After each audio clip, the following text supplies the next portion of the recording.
Sekarang kita akan coba ya. Apa sih yang harus kita kerjakan di kelas saat ini? Apa harus yang kita rombak sehingga kita kompak kayak tadi?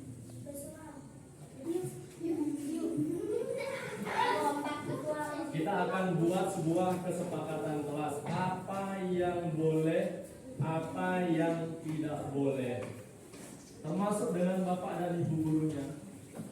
Nah sekarang hubungan di antara teman dulu. Boleh angkat tangan nanti. Angkat tangan.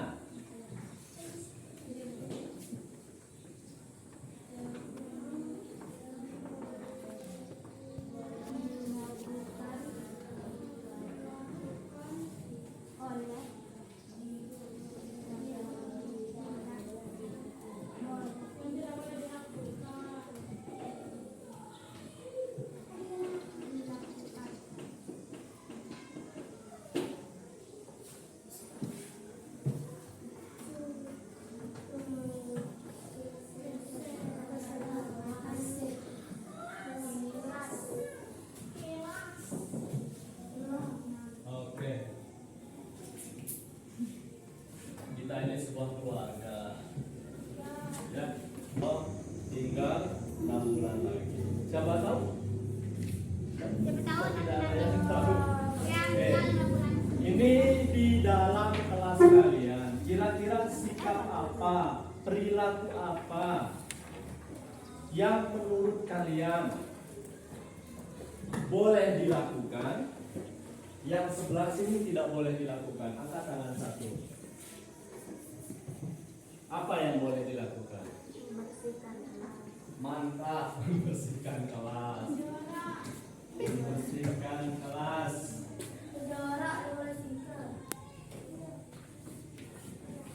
Kira-kira gejolak bagaimana? Oke, berarti masuk di sini. Yang tidak boleh dilakukan bermain-main saat belajar. Oke, mantap. Sudah berpesan. Oke. Berkelahi. Saling hujat. Saling sindir.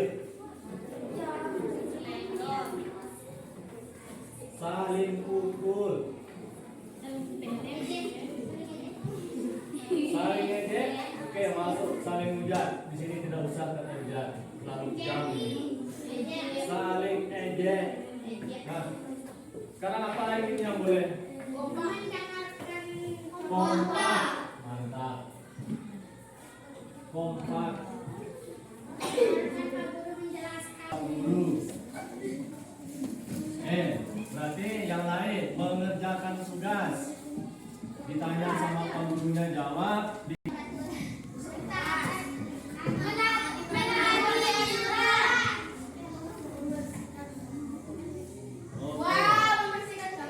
Membersihkan kelas, Pak Guru tambahkan halaman.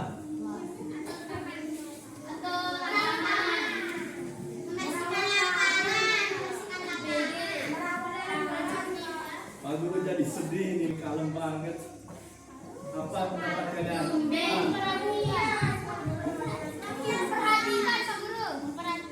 Oke, Pak Guru tambah menghias kelas, mempercantik kelas.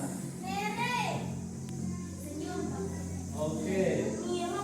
Senyum. Nah sekarang di sini apa yang tidak boleh? Tidak boleh makan di dalam kelas. Oke. Tidak boleh makan di dalam kelas. Tidak boleh main bola. Tidak boleh main bola di dalam kelas. Boleh.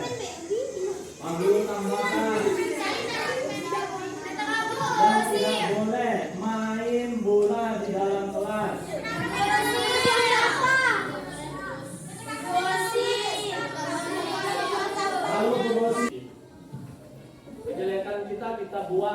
kubur jauh-jauh, kita ambil yang baiknya. Pak Guru akan kasih pemahaman sedikit. Yang namanya kesepakatan adalah sebuah, bukan perjanjian, sebuah semacam konklusi dari kita bahwa itu adalah nilai-nilai yang kita inginkan di dalam kelas kita. Kalau peraturan ini tidak boleh, itu tidak boleh, tapi keyakinan sifatnya berasal dari dalam jiwa. Pak Guru yakin Pak Guru adalah orang yang gak terumpama. Kan Pak Guru yakin kan? Boleh dong Pak Guru yakin kan? Misalnya Pak Guru yakin anak Pak Guru di kelas 6 adalah anak yang hebat-hebat, sayang, suka bermusuhan umpama. Nah sekarang kalimat yang itu kita ubah menjadi sebuah peraturan, yang ini peraturan kita ubah jadi sebuah keyakinan yang berasal dari dalam diri kita ini. Pak Guru contohkan, membersihkan kelas ini termasuk kalau dibilang sebuah keyakinan, ini adalah peraturan yang harus kalian lakukan. Kalau keyakinan sifatnya abstrak, bukan kata kerja, sudah diakui kebenarannya oleh seluruh dunia ini. Pak Guru contohkan satu, saling hormat. Semua orang setuju nggak saling hormat? Setuju. Oh, mantap. Saling hardik. Saling hardik? Tidak setuju. Oke, saling hormat. Sekarang misalnya mana sikap yang saling menghormati sama teman? Bukan itu. Kita berani tersenyum. Mana saling menghormati? Saling Apa menyapa. contohnya? Saling menyapa. Itu saling hormat. Ada kriterianya. Misalnya, saya bekerja sama dengan teman saya, itu sebuah keyakinan. Apa bentuk kerjasamanya? Gotong royong, membersih kelas, menata buku-buku, itu termasuk sebuah keyakinan. Nanti akan ditandatangani oleh semua warga kelas yang ada di kelas mas. Oke. Kalau melanggar tentu ada Denda. bukan denda tuh. Tentu ada sebuah Hukum. hal yang akan terjadi. Hukuman. Ada 5 jenis untuk mengontrol perilaku kalian yang luar biasa di kelas 6 ini. Yang pertama, nanti Pak Gurunya bisa bertindak sebagai penghukum. Wow. Ya. Wow. Benar. Yang kedua, bisa mengungkapkan kalian agar kalian merasa bersalah. Karena ingat kesepakatan kelas. Yang ketiga, sebagai teman. Yang keempat, sebagai pemantau, dia melihat kalian. Oh, ini yang dilanggar. Posisinya yang terakhir nanti guru kelasnya sebagai manajer. Wow, manajer. Kalian adalah teman, diajak untuk memperbagi permasalahannya, diajak untuk melihat diri kalian sendiri. Apa solusi yang telah kalian perbuat? Umpamanya, kalian selama ini posting di medsos, saling cela, saling hina. Kira-kira apa solusi dari kalian untuk memperbaiki kesalahan kalian itu? Untuk minta maaf. Minta maaf. Minta maaf, saya minta maaf, cukup dah. Nih. Masih sakit, Pak. Terakhir kayak speaker.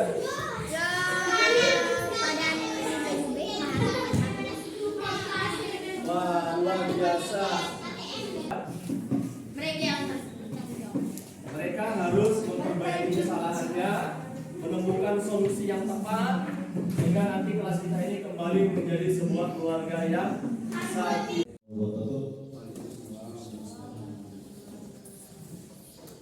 Alhamdulillahirabbil alamin. Wassalatu wassalamu ala asrofil anbiya'i wal mursalin wa ala alihi wa sahbihi ajmain. Allahumma shalli ala sayyidina Muhammad wa ala ali sayyidina Muhammad. Bapak, Ibu guru yang sangat saya hormati, segala aktivitas akademika SDN 3 Suntalango yang saya hormati pula, terima kasih telah hadir di sini untuk kita sama-sama berbagi Bapak dan Ibu, untuk kita sama memahami pentingnya menerapkan budaya positif di sekolah kita. Karena dari beberapa alasan, seringkali kita mengeluh berkeluh kesah tentang bagaimana kelakuan perilaku anak kita, sehingga hari demi hari selalu banyak sekali timbul berbagai macam semacam hal-hal yang kita tidak bisa prediksi. Tadi saja salah satu contohnya siswa kita benderanya talinya putus. Nah, itu mungkin salah satu kasus, banyak lagi kasus yang lainnya.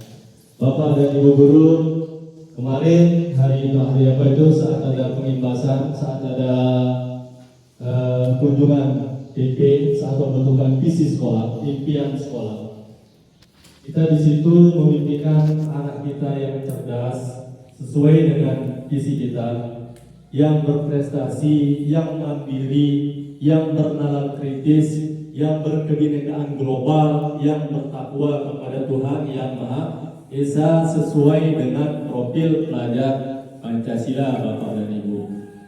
Dan salah satu prakarsa perubahan yang kita gagas itu adalah salah satunya budaya salam. Kita berkecil dengan budaya salam.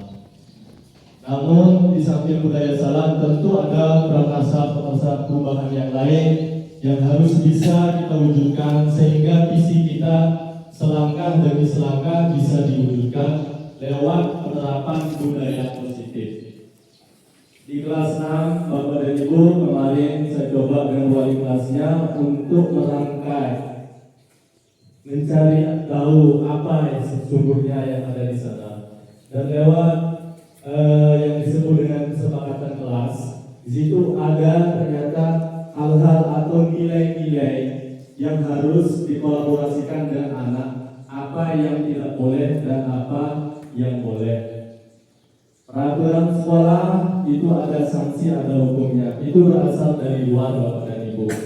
Nah, sekarang yang kita inginkan adalah sebuah budaya yang berasal dari keyakinan atau nilai-nilai yang berasal dari kebajikan universal yang diyakini oleh seluruh dunia bahwa itu benar adanya. Dan sifatnya adalah verbal, kata-kata bukan operasional, Bapak dan Ibu.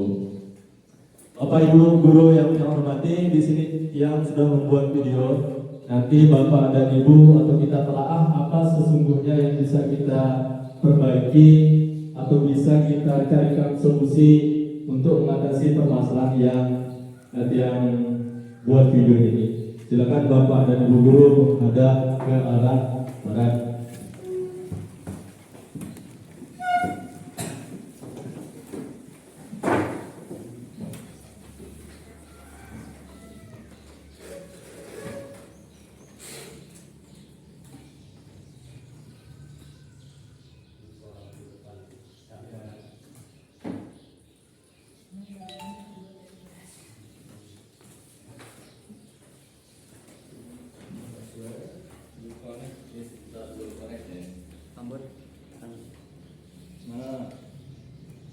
Bluetooth mode.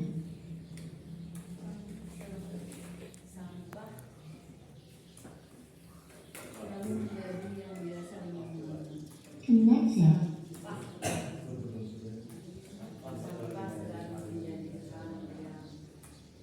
Connected.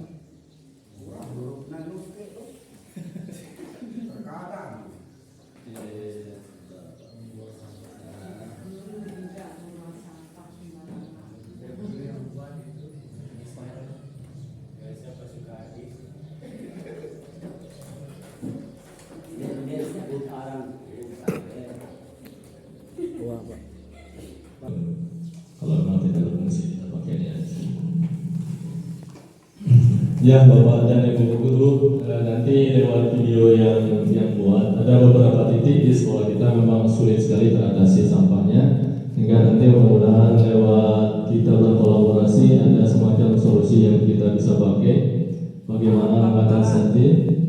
Sang kurang anu ini terlalu besar suaranya. Ya, tolong dikecilkan. Silakan Bapak dan Ibu guru.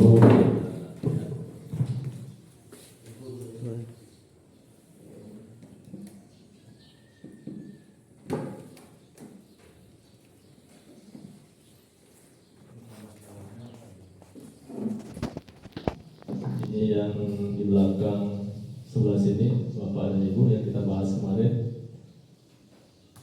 Orang luar juga ikut berpartisipasi memberikan kita sampah. Ini yang di paling ujung sekali sudah kita bersihkan dan kembali lagi seperti sedia kala.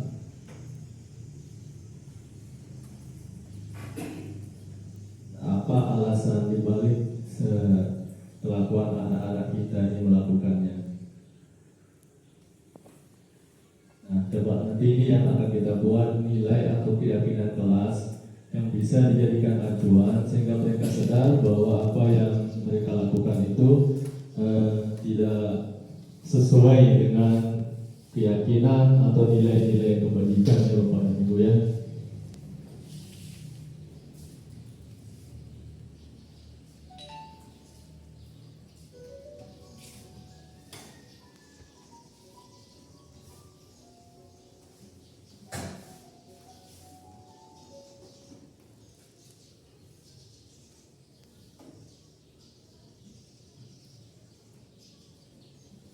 Kelihatan Bapak Ibu? Kelihatan ya, walaupun tidak terlalu. Ya. Jadi memang untuk menjadikan budaya positif ini sebuah karakter yang bagus yang bisa nanti ke depannya anak-anak kita merasakan manfaatnya, tertanam dalam jiwanya, dan itu akan berdampak sampai mereka nanti menjelang masa dewasanya.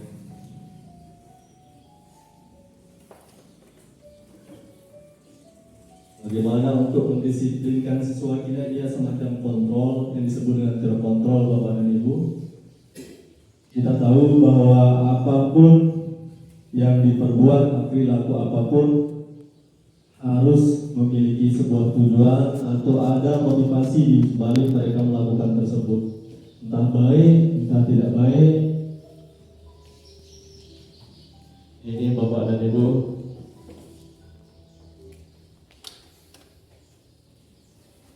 Latar belakang atau nilai-nilai kebajikan yang kita buat di kelas masing-masing Bapak dan Ibu. Nanti kita mohon di kelas masing-masing juga memiliki sebuah keyakinan kelas yang bisa dijadikan acuan standar untuk anak-anak kita berbuat. Mereka sendiri yang membuat kesepakatan kelas dan mereka yang akan melaksanakannya.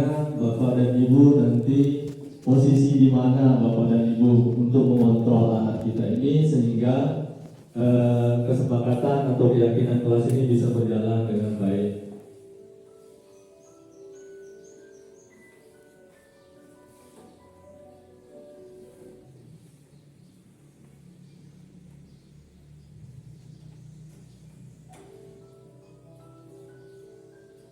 Nah, jadi teman-teman Bapak dan Ibu itu semua orang itu memiliki motivasi untuk berbuat itu. Ada kebutuhan yang belum terpenuhi di sana. Yang pertama itu kebutuhan dasar termasuk pangan, sandang dan pakaian. Ada yang namanya kebutuhan akan kebebasan. Ada yang kebutuhan kesenangan. Ada kebutuhan akan sayang dan diterima. Dan yang terakhir kebutuhan akan penguasaan. Yang contohkan, umpamanya sering kasus kayak kemarin sampai itu, yang ini kasusnya Ibu Guru Tony di kelas 5 yang memalak temannya. Ternyata alasannya bukan karena dia tidak terpenuhi kebutuhannya. Dia hanya ingin menunjukkan penguasaannya terhadap temannya, sehingga temannya merasa takut.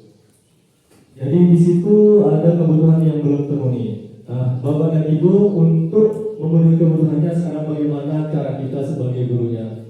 Kita salurkan dia misalnya lewat kegiatan apa? Nanti di situ dia bisa bereksplorasi, bisa menumbuh kembangkan apa yang merupakan memang itu adalah kebutuhannya. Terakhir tadi kasus yang kelas 2 kalau tidak salah sama kelas 6 peristiwa pengibaran bendera juga. Ada alasannya juga ternyata, walaupun mereka memutus dari ternyata alasannya mereka hanya butuh kesenangan, sehingga bendera dimainkan, ujung-ujungnya tali benderanya putus. Itu yang kita pikirkan, sehingga bagaimana menjadikan sekolah ini sekolah yang ramah anak, pembelajaran yang berpusat pada murid. Kita bentuk bagaimana sekolah kita ini merupakan sebuah sekolah yang nyaman.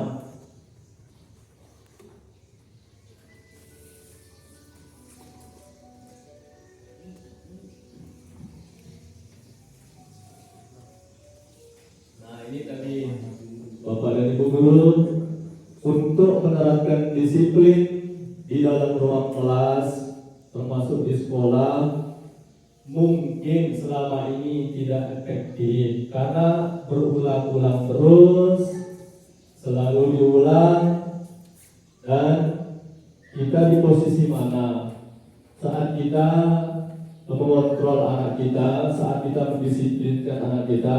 Di sini ada 5. Yang pertama itu sebagai penghukum kepada Ibu. Bertindak kalau dibilang sewenang-wenang bisa juga. Nah, ini posisinya Bapak dan Ibu. Posisi kita di mana kalau Bang sebagai penghukum? Kita inilah pakai fisik, pakai keperbal, selalu ingin kita takuti, ingin benar sendiri, sehingga anak merasa ketakutan, kadang-kadang juga merasa dendam sama kita. Terus yang lain adalah Bapak dan Ibu guru saat SD pernah ditekan sama Pak Kepala Sekolah, dendamnya ke bawah sampai sekarang Bapak dan Ibu. Dan banyak juga teman-teman yang lain. Ini yang berasal dari luar. Kita lanjut Bapak dan Ibu. Nah, ini posisi kontrol kita sebagai teman. Kayak yang lihat sebelumnya kayak Pak Guru Edi Sunandi, dia sering memposisikannya sebagai teman, cuman ada kekurangannya. Kalau kita memposisikan diri kita sebagai teman, yang namanya teman, kalau dia merasa tidak diuntungkan, dia tidak menganggap kita sebagai teman. Kalau untung baru teman. Sehingga sering-sering anak itu merasa dikecewakan kalau kita tidak pada pihak dia. Itu posisi kontrol kita. Sehingga terkadang kita merasa dilema, mau tegas tidak bisa. Selanjutnya ada kontrol sebagai ini yang juga sering kita lakukan Bapak dan Ibu, membuat rasa bersalah.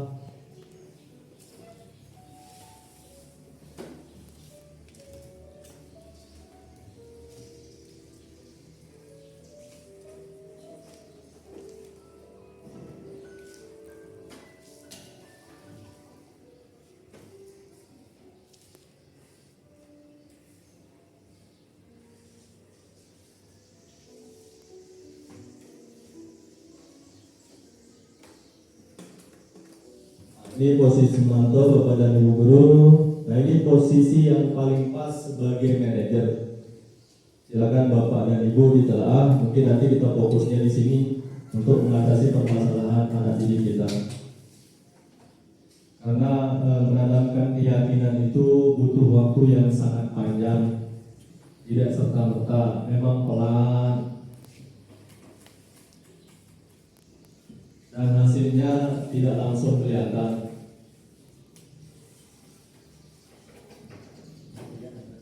Di posisi manajer, guru berbuat bersama siswanya, guru berkolaborasi dengan siswa.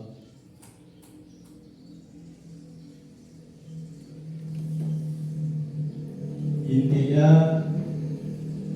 apapun yang kita lakukan adalah berpusat pada siswa, sehingga perlu dibentuk sebuah keyakinan kelas yang juga berasal dari mereka, dari siswa sendiri, sehingga saat mereka melanggarnya, saat melakukan tindakan indis lainnya, mereka akan, karena itu adalah aturan yang dibuat oleh mereka, kesepakatan mereka, nanti mereka sendiri yang akan memperbaikinya. Posisi Bapak dan Ibu guru di sini sebagai manajer yang melihat, memantau bersama siswanya atau kita bersama-sama dengan anak-anak kita untuk mengatasi permasalahan, termasuk juga di dalamnya masalah sampah yang tidak bisa kita atasi sampai sekarang. Di belakang sekolah, di belakang perpustakaan, termasuk di rerumputan yang belum menghijau yang kita tanam di dekat sini, belakang sini, belum.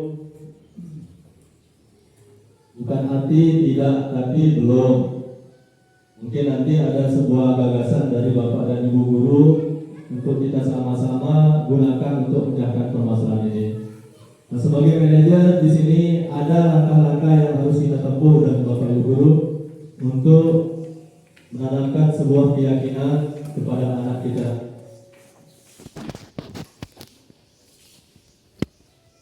Nah, ini awal dari sebuah kesalahan Bapak dan Ibu. Biasanya kita sering emosi, terutama tiap sendiri Bapak dan Ibu guru, bukan Bapak dan Ibu guru saja, kita sama-sama.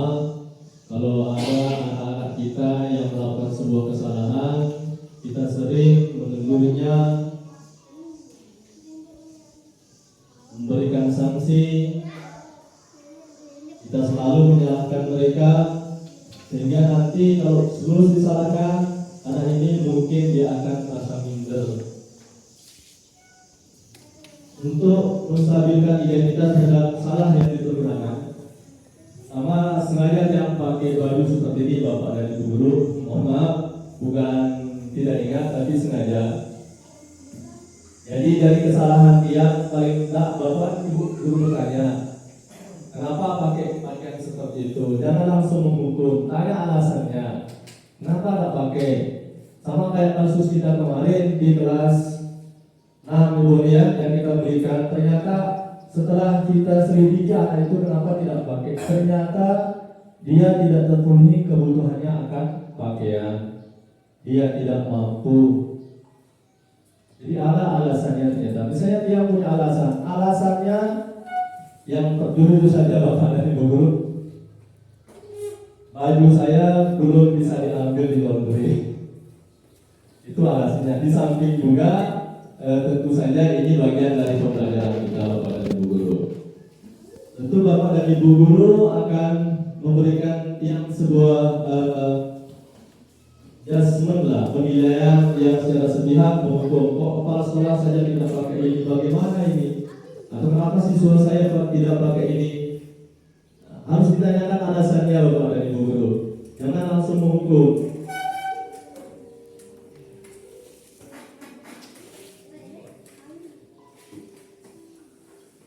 Ini yang untuk keyakinan atau untuk mencari tahu alasannya,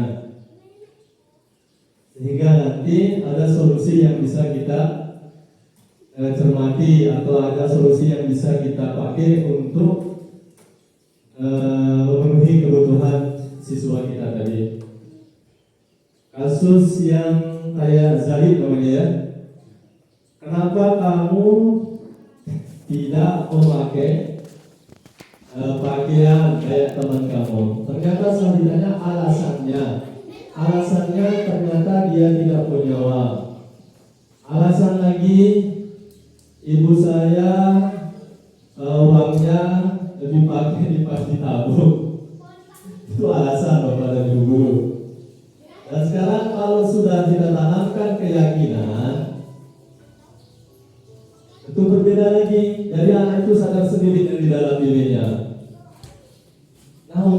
menanamkan kesadaran itu yang sulit, yang menanamkan keyakinan itu. Nah, sekarang bagaimana langkahnya Bapak dan Ibu Guru? Contoh tadi seperti masalah sampah di awal penayangan video ini. Di belakang perpus, di belakang ruang kelas kita, kantor, di dekat orang jualan, di pojok sebelah sana, sampahnya bagus kelihatannya kalau divideokan. Tapi sesungguhnya itu hal yang kita tidak inginkan. Nah, terima kasih Bapak dan Ibu Guru. Kenapa sangat penting budaya positif ini kita coba lakukan sebagai penjawatan tanggung jawab kita sebagai guru yang bertugas menuntun, mengasuh anak didik kita agar menjadi dirinya sendiri sesuai dengan kodratnya, sesuai dengan bakat potensi yang ada padanya untuk bisa berkembang sesuai dengan kemajuan zaman. Terima kasih Bapak dan Ibu Guru. Assalamualaikum warahmatullahi wabarakatuh. Ya, silakan Bapak dan Ibu Guru bisa menghadap sini. Kalau ada pertanyaan, Kita bahas bersama-sama Bapak dan Ibu Guru.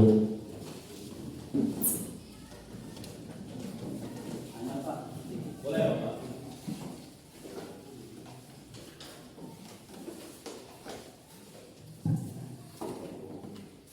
Assalamualaikum warahmatullahi wabarakatuh. Nah, setelah apa yang kita lihat bersama yang sudah dipaparkan oleh Bapak sekolah kaitan dengan kebersihan ataupun masih ada sampah yang ada di sekolah kita ini. Namun kalau ini tanggapan saya di karena kita ini berhubungan dengan manusia, dengan siswa-siswa yang sekian banyak, ratusan lebih atau 100 lebih. Nah, dengan apa yang kita lakukan selama ini, kalau kita lihat ya kaitan dengan penerapan kita semua di sini, baik dari semua guru-guru. Kalau masalah sampah ini memang sudah ya agak kurang. Artinya kesadaran anak, tingkat positif atau kebiasaan budaya positif anak kaitan dengan sampah ini sudah ada peningkatan yang kita lihat. Namun di sisi lain yang namanya juga karena bagaimanapun masalah sampah ini kita mungkin untuk saat ini kita belum bisa mengharapkan bagaimana 100% kita sekolah kita ini terhindar dari sampah. Karena yang namanya anak-anak ini bagaimanapun juga yang terutama sekali apapun juga yang sudah dipaparkan, kadang-kadang kita pun juga guru ini masih ada membuang sampah yang artinya ya di luar kesadaran kita, di luar ingatan kita bahwa apa yang kita lakukan itu merupakan salah. Nah, jadi kalau saya berpikir mungkin ya kalau kita masih bersama siswa ini apapun dan bagaimanapun untuk ya kita harapkan ya 100% untuk saat ini mungkin ya, tapi itu perlu kita lakukan bagaimana sesuai dengan apa yang disampaikan oleh Bapak Sekolah tadi. Karena kita ini mengingat dengan kita bergaul sama anak, bersama anak-anak. Dan namanya anak-anak ini ya masih kalau kita lihat ini sudah cukup bagus keadaan sekolah kita dibandingkan yang sebelumnya. Ya karena penerapan yang kita lakukan secara bersama-sama ini. Tapi ini pun juga perlu kita tingkatkan. Ya kesadaran kita sendiri juga sebagai guru, kesadaran anak-anak nanti yang sampai kita harapkan seperti apa dalam visi dan visi kita ya bagaimana kita terhindar dari sekolah kita ini, terhindar dari sampah mulai dari pagi sampai pulang sekolah. Nah sebenarnya ini apa yang disampaikan dan apa yang sudah diangkat tadi memang sebagian besar juga kami guru-guru sudah melakukan. Tidak semestinya kalaupun ada kesalahan dan ada kekeliruan anak, kita tidak memberikan langsung hukuman yang seperti apa. Paling tidak acuan kita bertanya, Ya kenapa misalnya anak terlambat, kenapa dia buang sampah seperti itu dan sebagainya. Nah sebenarnya ini sudah sering kita lakukan, sering sudah kita laksanakan. Ya namun yang namanya seperti apa yang disampaikan oleh Bapak Kepala Sekolah untuk membentuk karakter anak, sikap anak dan kebiasaan anak ini kan sulit. Ya bagaimanapun kita mau, contohnya kayu yang tegel kita mau patahkan secara seketika kan patah ya. Nah bagaimana kita secara pelan-pelan ini, bagaimanapun yang terutama sekali di dalam kelas juga. Ya kalau memang anak ini sudah bisa menerapkan di dalam kelasnya, ya walaupun di kelas saya masih banyak juga sampah ini yang masih belum yang kaitan dengan sapu lidi saja yang belum kita. Nah mungkin nanti penerapannya ke halaman yang lebih luas dan sebagainya. Tapi paling tidak kira-kira contoh apa dan seperti apa yang harus kita lakukan sebagai guru.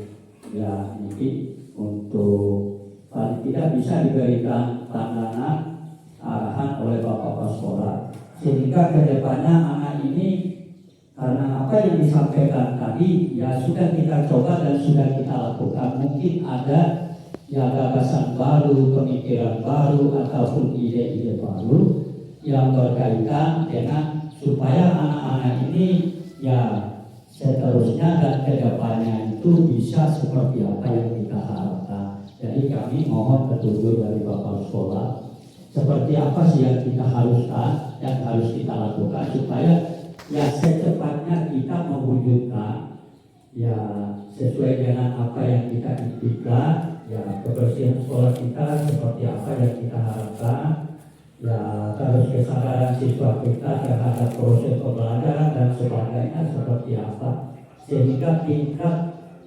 budaya positif yang dilakukan oleh mereka itu ya yang merupakan menjadi impian kita bisa kita harapkan. Mungkin hanya itu. Ya kurang lebih saya mohon maaf. Assalamualaikum warahmatullahi wabarakatuh. Waalaikumsalam warahmatullahi wabarakatuh. Terima kasih Bapak atas masukan, nasihat, pandangan kepada kita semua, bukan dalam posisi dia sebagai kepala sekolah, tapi untuk semua kita. Jadi memang dari berbagai langkah yang kita tempuh, yang sudah kita kerjakan dan hasilnya bisa kita lihat, yang intinya belum maksimal. Ada beberapa titik yang harus diperbaiki. Nah, dari yang coba kita terapkan cara yang baru, kita coba menerapkan sebuah keyakinan kelas, Bapak. Jadi keyakinan kelas ini penanaman atau nilai-nilai kebajikan yang diakui secara universal, yang diakui kebenarannya, yang coba kita kolaborasikan dengan siswa-siswi kita. Yang namanya nilai sesuatu yang berharga, kalau sudah tertanam, mereka dengan kesadaran sendiri, insya Allah tanpa kita suruh, mereka dengan sukarela dan senang hati akan memungut sampah, membuang pada tempatnya dan membersihkannya. Cuman memang tidak mudah dan itu berproses lama. Di negara yang sudah maju saja dari awal-awal kita sudah bicara, malah di situ mereka memakai langkah yang pertama, Bapak, kan? Semacam konsekuensi bukan hukuman. Kalau hukuman itu dari satu pihak, kalau konsekuensi, ya contohkan mereka tidak pakai baju seragam berdasarkan konsekuensi atau peraturan yang sudah kita buat sebagai konsekuensinya, karena tidak memakai seragam mereka harus pulang membeli atau mengambil seragam yang sudah ada. Cuma kalau dalam bentuk hukuman, seringkali hukuman fisik atau dalam bentuk kata-kata ini akan diingat sama anak dan akan selalu tertanam dalam satu sanubari mereka, sehingga di dunia mereka itu yang ada itu bapak gurunya yang marah-marah, bapak gurunya yang suka menteror dia. Nah, bagaimana kita menghilangkan sifat seperti itu, biar di dunia mereka itu kita itu adalah hero.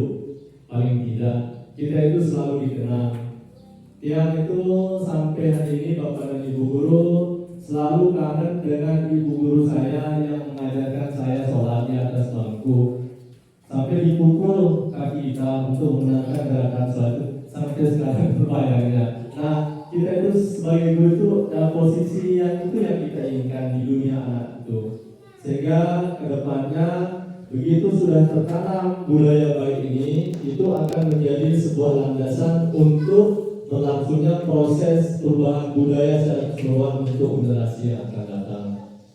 Memang butuh kesabaran Bapak, butuh aksi nyata yang luar biasa, sehingga nanti Bapak dan Ibu guru mau nanti di setiap kelas bentuk sebuah keyakinan kelas. Keyakinan kelas ini berasal dari apa-apa yang baik, apa-apa yang tidak baik di sekolah itu, tapi kalimatnya kita ubah jadi positif.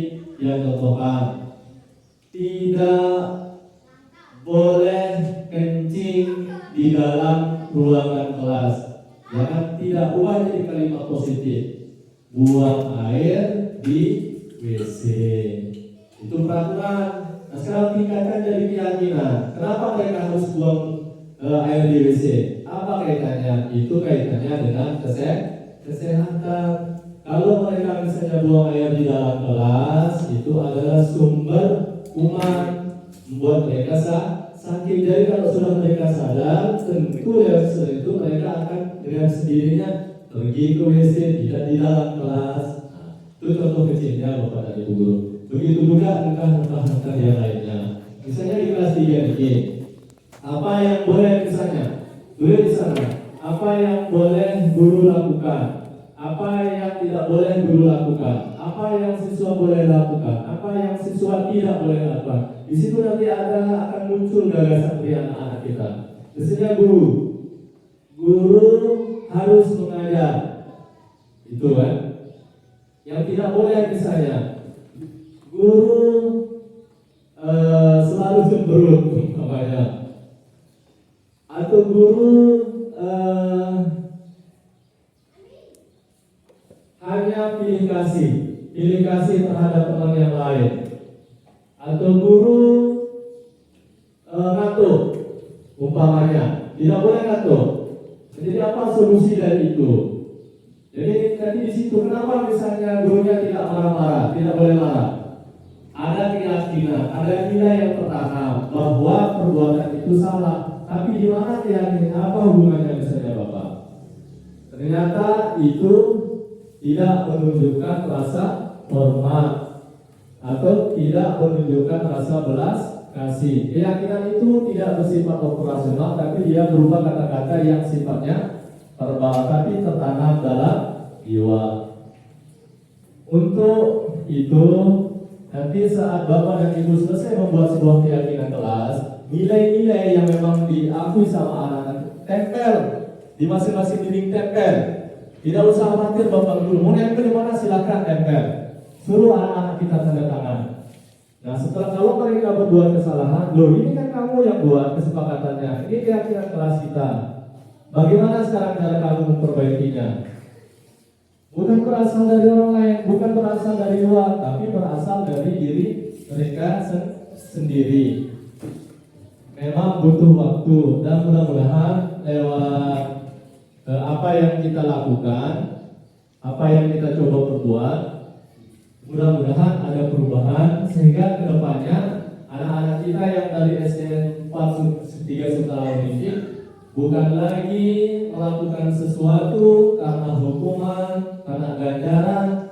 Misalnya dia belajar bukan dia mengharapkan hukuman, bukan karena dia takut hukuman, bukan dia karena ingin dapat ranking, tapi mereka sadar bahwa belajar itu adalah luar biasa manfaatnya untuk mereka sendiri. Memang tidak mudah. Nah, itu mungkin yang terima kasih Bapak, memang masukannya itu tantangan kita semua. Silakan Bapak dan Ibu guru mungkin ada usulan seperti katanya Bapak tadi, mungkin ada solusi yang terbaik untuk mengatasi permasalahan sampah kita yang memang sudah baik agar lebih baik lagi ke depan. Terima kasih.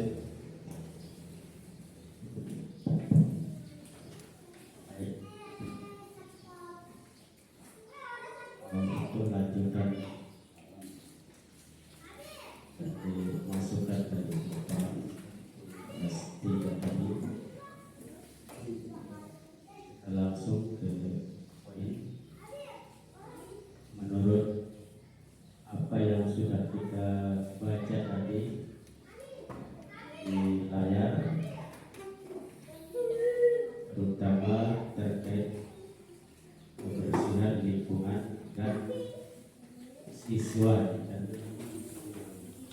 kita serah tadi. Lalu masalah sampah, tentu sekali hari khusus kita gotong royong kerjasama guru dan siswa. Baik badut pada pecahan-pecahan yang ada di belakang maupun di samping perpus musola itu. Kalau kita hanya mengandalkan siswa, tentu tidak akan selesai. Tentu kita dari guru bersama siswa.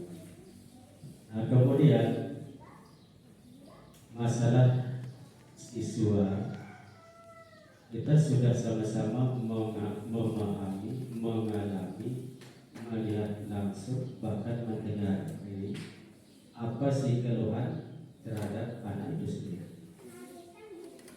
Tapi contoh tadi disebutkan pakaian, saya tidak lengkap apa penyebab. Ya, latar belakang kita lihat dari keluarga kecil seperti yang sudah disampaikan tadi.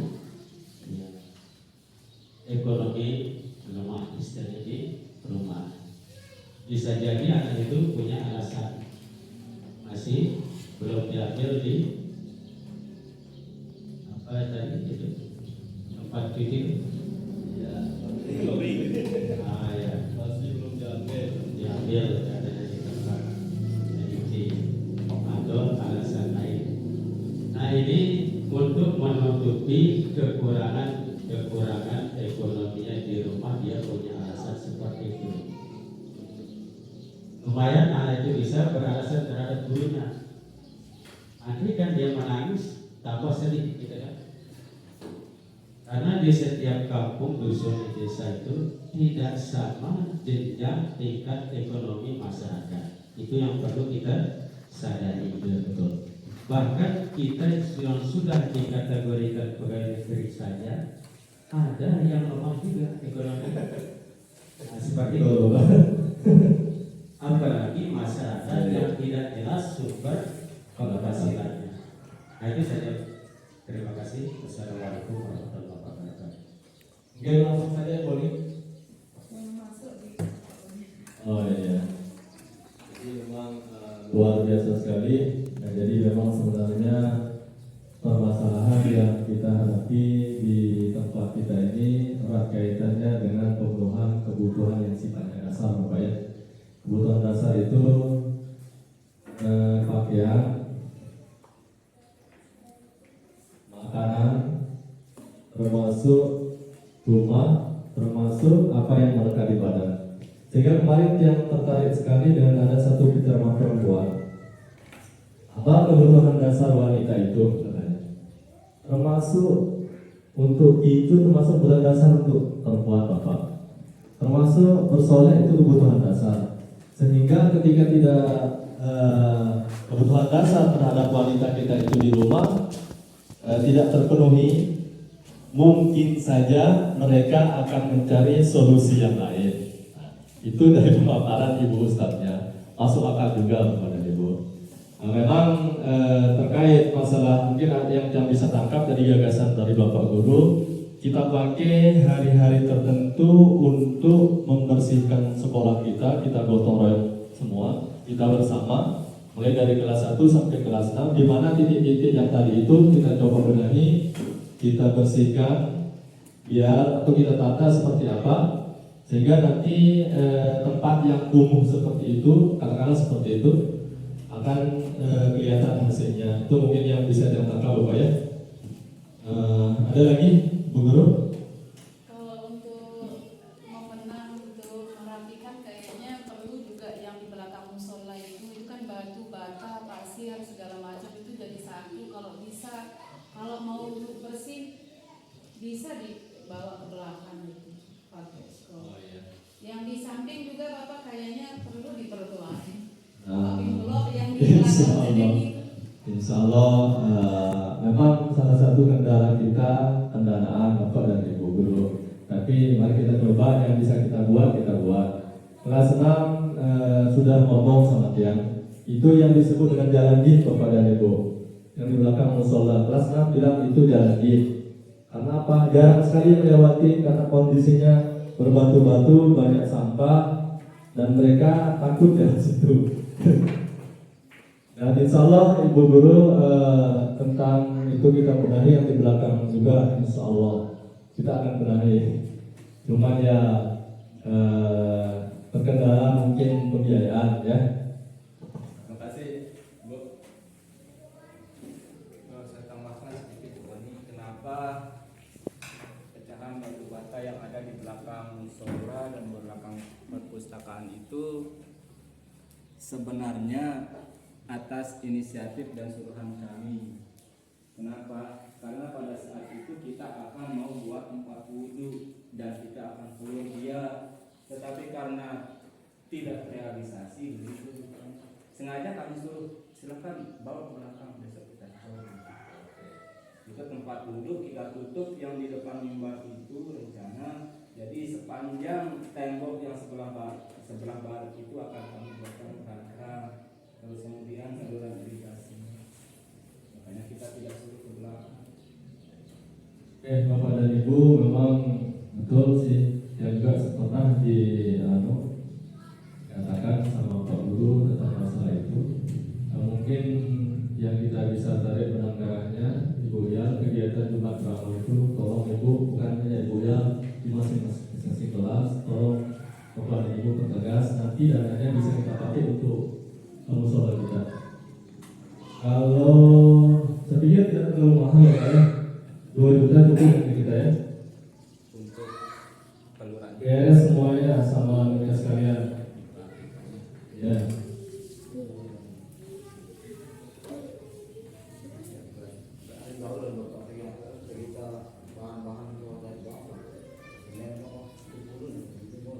Kalau umpamanya